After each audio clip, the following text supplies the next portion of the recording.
I'm Fedora Castelino. I'm 18 years old. I just finished my freshman year of college at the University of South Carolina, and I'm studying neuroscience with a potential minor in social work and childhood development. My mom and dad both grew up in very impoverished areas in India, and hearing their story is always fascinating because my mom always used to tell me how she used to see airplanes fly in the sky when she was around like 15 or 16 years old, and it was like, one day I'm gonna go in that airplane and fly to America. When I was born, we lived in India and I stayed there for 6 months. So really, I just don't remember any of it. And my mom and dad took a leap of faith to move to Germany. It was our attempt at kind of moving away from India and really exploring new places in the world that we thought would be best fit for us. And it was my dad's dream too, at one point, to raise his daughter in America. After Germany, we spent a couple of years there, and my dad got a job offer in England. And when we moved to England, we actually were pretty set in terms of getting a permanent residency there. And we had only been there for 2 years at the time. And at this point, I was just starting kindergarten, first grade, second grade. And our life was pretty planned out and set in stone. But my parents still had their dream to go to America. And they realized that this was possible. And so we dropped everything to move to America.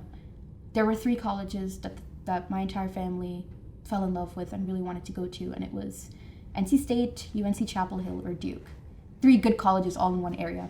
Since then, I've been living in North Carolina. I fell in love with North Carolina. It's been my favorite place that I've stayed in, and my sister and I, we've grown up there. And then I applied for colleges. And like I said, those 3 colleges was where I really wanted to go. However, I soon realized that moving there and really just planning for college so in advance and hoping that maybe one day I could get a green card, permanent residency, or some way to get in-state tuition wasn't worth it, even though I lived in America for 11 years.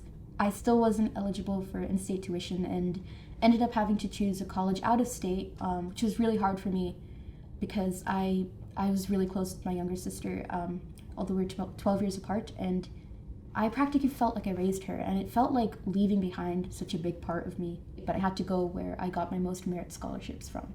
So my sister is a U.S. citizen. She was born in New York. And it's actually really interesting because she's now almost 7 years old, and that was the age I moved to America. And just seeing how her future is going to be a lot different than mine. She doesn't have to face the issues of leaving home or being scared that when she's 21 years old, she might just have to leave America.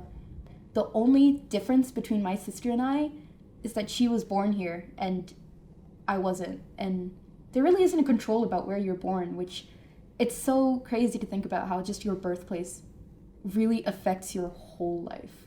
She's 6 years old, right? So there isn't a lot that she did understand, and I don't expect her to, but I think when she did realize it was the day I moved out. We'd set up all my things in my dorm in South Carolina, and she calls me Didi. So she said, Didi, why are you so far away? Why are you moving so far away? And I said, I couldn't stay home. I couldn't afford it. I didn't have a choice.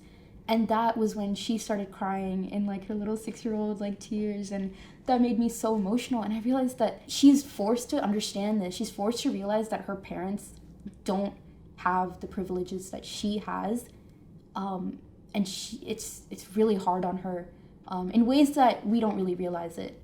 Probably the biggest reason I'm here is I feel so proud to be American, but I can't serve back to my country like I want to.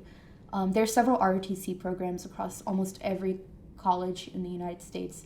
And the ones with the best or biggest ROTC programs are the ones that you have to be a permanent resident or a citizen to be a part of. And colleges that do accept ROTC students that are non-residents or aren't U.S. citizens, you don't have a future in it. You spend 4 years training and learning all about the armed forces or any sort of branch, but you don't have the future that you really wanted to serve in.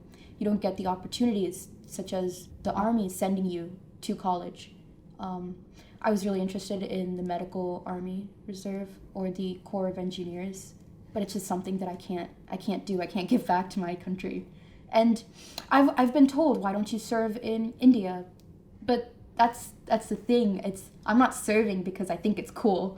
I'm serving because I love my country, and I love that it's such a big part of my identity. My original major when I entered college was cardiovascular technology, something I was very interested in.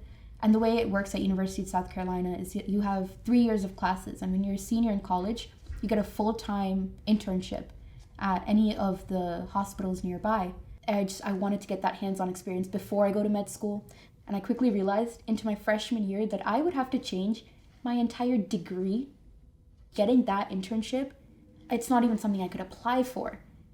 The fact that we have the opportunity to advocate for all this is something unimaginable, really.